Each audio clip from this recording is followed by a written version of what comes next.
¿Y si el cártel más peligroso del siglo XXI no nació en la calle, sino dentro del propio ejército mexicano? Lo que están a punto de ver no es la historia de un capo más. Es la historia de un arma que el Estado mexicano construyó con sus propias manos y que después no pudo controlar.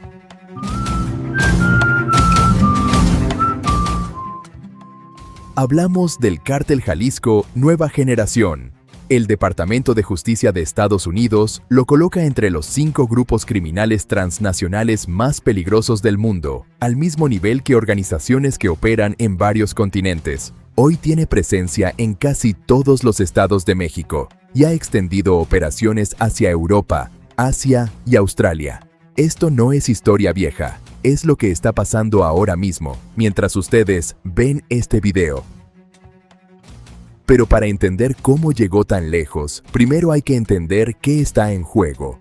No hablamos solo de rutas de droga, hablamos de territorios completos donde el cártel decide quién vive, quién trabaja y quién se queda callado. Alcaldes, agricultores, periodistas, nadie ha estado completamente a salvo. Todo empieza con un hombre, Nemesio Oseguera Cervantes, el Mencho. Antes de convertirse en el capo más buscado de México, fue policía municipal en Jalisco, un hombre común, en un estado común. Nadie imaginó que desde ahí construiría un imperio criminal capaz de desafiar al ejército mexicano de tú a tú. Aquí es donde la historia se pone incómoda. El CJNG surgió formalmente en 2011 de los restos de una célula del Cártel de Sinaloa. Pero sus fundadores no eran narcotraficantes comunes y corrientes. Eran exsoldados de élite del GAFE, el Grupo de Fuerzas Especiales Antidrogas del Ejército Mexicano. Piénsenlo un momento. El mismo Estado que entrenó a estos hombres para combatir el narcotráfico terminó viéndolos convertirse en los narcotraficantes más letales del país. Disciplina militar, tácticas de combate urbano, acceso inmediato a armamento pesado. El CJNG no aprendió a matar en la calle, aprendió en los cuarteles. Y hay algo más incómodo todavía. Varios de estos programas de entrenamiento contra el narcotráfico recibieron apoyo y capacitación directa de Estados Unidos. La guerra contra las drogas terminó fabricando, sin querer, a su enemigo más letal. Y el Mencho no construyó este imperio solo. Se casó con una mujer de la familia González Valencia y así selló una alianza con los Queenies, un poderoso grupo dedicado al narcotráfico. Abigail González Valencia, su cuñado, manejaba el dinero y la logística. El Mencho manejaba la guerra. Fuerza militar más red financiera. Esa combinación es la que ningún otro cártel había logrado armar tan rápido. Pero conquistar territorio no era suficiente. El Mencho quería control total. Y para lograrlo, necesitaba ganar primero la guerra más sangrienta de toda su historia.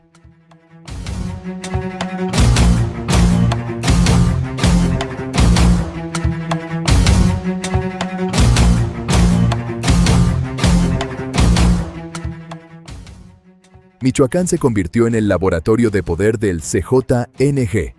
Ahí enfrentaron a una coalición completa. Cárteles Unidos, los Viagras, la nueva familia michoacana, los Blancos de Troya, todos bajo el mando de Juan José Farías, el abuelo. La guerra por Tierra Caliente dejó cientos de muertos y un colapso social casi total en la región. Y a pesar de una intervención masiva del Ejército y la Guardia Nacional, la violencia no se detuvo. Pero lo que hizo el CJNG ahí no fue solo pelear por territorio. Documentos de la propia DEA describen una estrategia deliberada, ejecuciones públicas y desapariciones forzadas para sembrar terror y vaciar comunidades enteras. Cerca de 3,000 personas terminaron desplazadas de sus propias tierras. No conquistaron Michoacán, lo despoblaron a la fuerza. Y después llegaron por el aguacate. Sí, el mismo aguacate que ustedes probablemente comieron esta semana. El CJNG se apoderó de la cadena de producción en Michoacán y Jalisco, extorsionando a productores completos. Cuando la alcaldesa Yolanda Sánchez Figueroa y el líder agrícola Bernardo Bravo se atrevieron a denunciarlo públicamente, los asesinaron. Desde 2022, al menos 7 alcaldes han muerto en Michoacán por la misma razón. Y aquí está lo que separa al CJNY de cualquier otro cártel en la historia de México: la tecnología. Tienen una unidad especializada, conocida como operadores droneros. Empezaron usando drones para vigilar. Hoy los usan para atacar y para meter droga, armas y celulares directo a prisiones federales. Documentado: al menos 38 entregas por dron entre 2023 y 2026. Pero eso no es lo más inquietante. El CJNG construyó su propia red de telefonía celular, completamente fuera del sistema público, para que nadie pueda rastrear sus comunicaciones. Un cártel con infraestructura de telecomunicaciones propia. Deténganse un segundo a pensar en eso. Y aquí llegamos a la parte que el gobierno prefiere no explicar con detalle. Investigaciones han documentado que el software espía Pegasus, el mismo que el ejército mexicano usó para vigilar a periodistas y defensores de derechos humanos, tenía entre sus objetivos a algunas de las mismas personas que también vigilaba el CJNY. La línea entre el Estado y el cártel, a veces, es más delgada de lo que a ustedes les gustaría creer.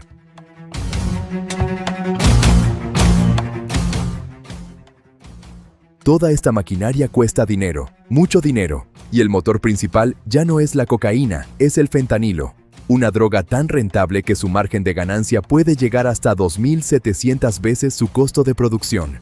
Entre 2019 y 2023, el decomiso de fentanilo en la frontera con Estados Unidos se multiplicó por 10. Solo en el primer semestre de 2023, las autoridades mexicanas incautaron 1.727 kilogramos, casi el doble de todo lo decomisado en el año anterior completo.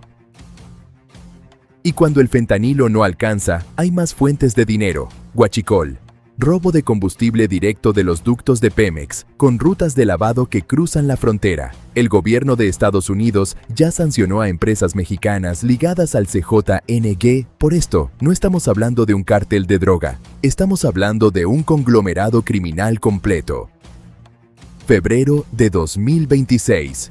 Fuerzas federales mexicanas matan a Nemesio Oseguera Cervantes. El Mencho ha muerto. Y por un instante, México entero pensó que el imperio caería junto con él.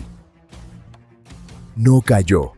En las semanas siguientes, el CJNG respondió con bloqueos de carreteras, vehículos incendiados, ataques a instalaciones federales y toques de queda impuestos a la fuerza en pueblos enteros. La organización demostró algo que debería preocuparnos a todos: nunca dependió de un solo hombre.